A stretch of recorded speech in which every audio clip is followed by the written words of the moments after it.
He's got it right here, exactly. So this comes to us by way of Logicked. This is one of the channels that Logicked feels that deserves some more subscribers. I took a look at it earlier today. Actually, I enjoyed it. It was a different voice. Yes. But yeah, but also he's a Logic clone that I haven't shouted out yet. Ha! I didn't start it, Jeff. I didn't fucking start it. See that? See that? All right. I could have said Skeptic clone. Don't even get me started.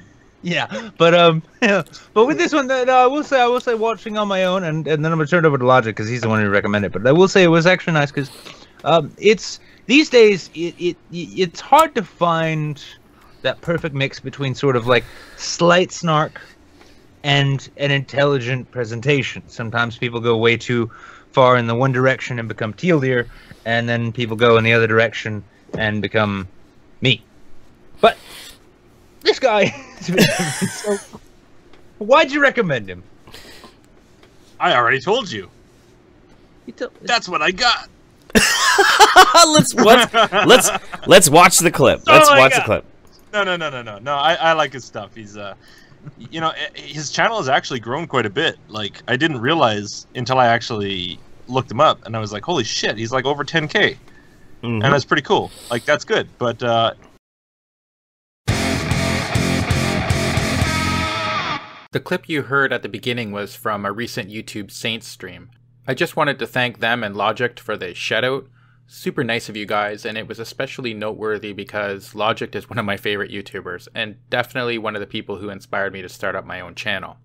Anyhow, if you want to check out the entire stream, I'll leave a link in the description box and you can go watch for yourself. This video is going to be a bit of a mishmash of stuff that I didn't think was large enough for an entire video. The first thing I wanted to address was the request for a live stream with Million for Christ. We've been in contact and tentatively agreed on a Sunday stream. The time is still being negotiated. He said that he was more interested in a casual discussion instead of a debate, and he also expressed a willingness to field some questions from my audience.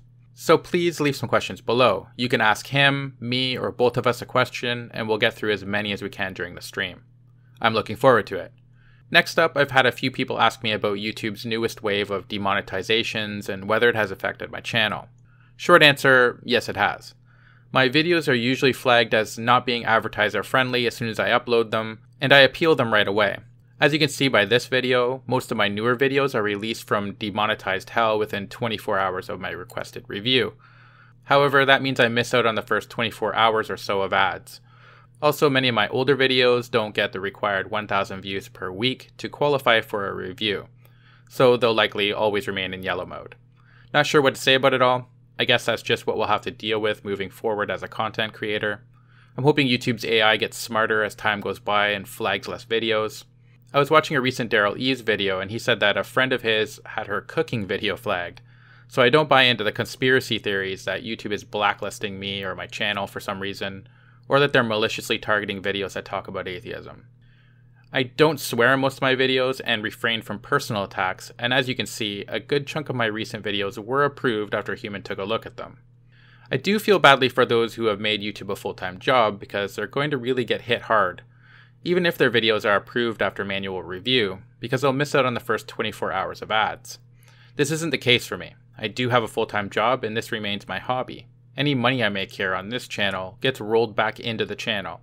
It helped buy the new editing software I use. I recently ordered a new mic because some of you were saying that my old mic is hissing a bit in the background. And I often order new avatar poses when I have the money. But if you enjoy a content creator's work and want to see them continue to make YouTube videos on a consistent basis, then I'd encourage you to help them out if you can. As for me, it will be business as usual. I'll keep making videos because I enjoy it. I do thank those of you who contribute financially to me and my channel. Words can't express how much I appreciate it, and it's thanks to you that my channel continues to improve. Alright, enough about money. I also wanted to address an email I received a while ago from Jed. It said, "Hello Godless Cranium. I just recently discovered your videos and I absolutely love them. You tackle the subject of atheism with knowledge, empirical data, research, and calm level-headed thinking. What you are doing is a huge service to the world. There are millions of people out there spreading their harmful fantasies. They con millions into their faith and keep the machine going. It keeps us, the world, separated and filled with hate. Humanity won't be free and can't be united until we stop believing in gods to save us and start believing in ourselves and each other. We create our realities. We can choose to create it to be love, compassion, and connection to each other.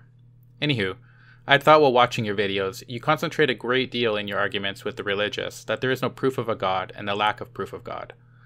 Well, all well and good. Sad we live in a world where we even need to have that conversation, that invisible magical beings do not exist. But I can't say I've ever heard you talk about death. I'd say that is a huge part of the conversation.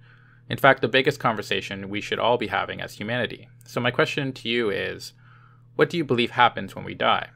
My personal belief, there's nothing. No thought, no memories, no consciousness. Everything we are is gone forever. We were nothing before we were born, and we go back to nothing for eternity. We cannot even comprehend that possibility, as consciousness is all we have ever known. I believe that the thought of this is so terrifying to humans, we created religions as a way of coping and feeling safe.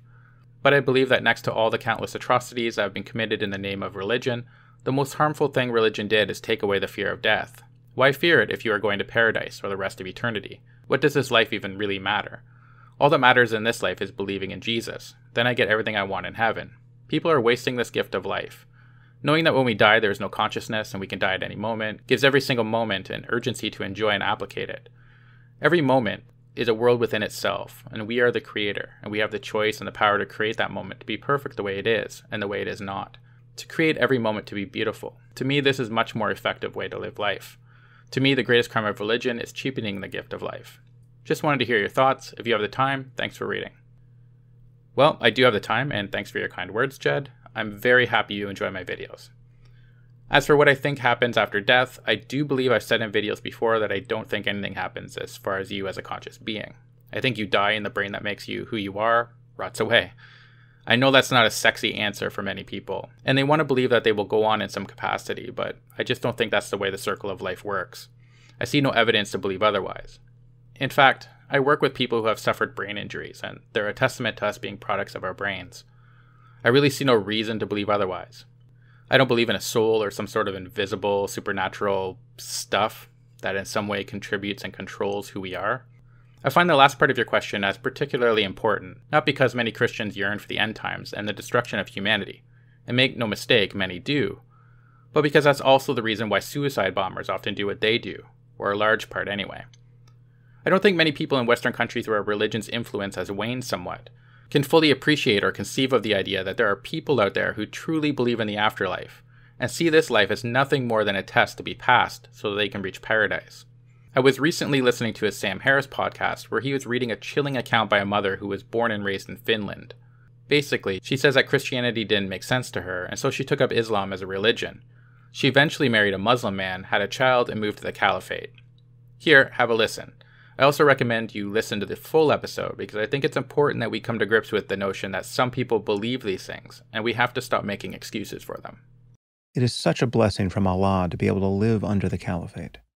There are so many people who made several attempts to come but just haven't been able to make it yet. Of course, when you come to the caliphate, after sacrificing everything for the sake of Allah, you'll continue to be tested. You're going to see hardships and trials. But every day you're thankful to Allah for allowing you to perform hijrah, that's migration, and to live under the Sharia. Life in the Islamic State is such a blessing. You face difficulties and hardship. You're not used to the food or the change of life. You may not know the local language. You hear bombings and the children may get scared. But none of that takes away from the gratitude you have towards Allah for allowing you to be here.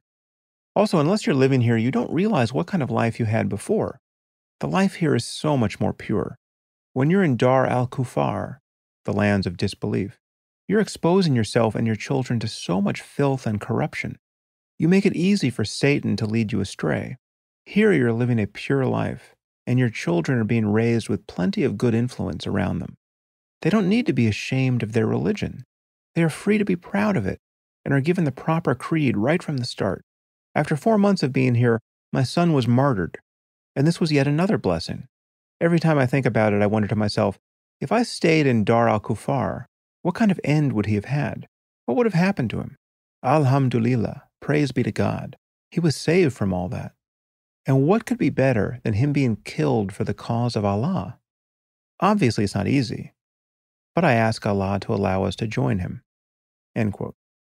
Imagine believing in your religion so much that you literally give thanks for the death of your child. It's mind-blowing to me, and you're right. The devaluing of human life and the belief in some sort of reward in heaven does lead to all sorts of atrocities and human suffering. It's part of the reason why I made this channel and continue to challenge religious ideas. I think it's even more important now because I see very few people willing to do so. I hope that answered your question, and that's it for this video. Please don't forget to ask your questions below for Amelia and Christ and myself, and I hope you can join us for the live stream. Take care and cheers!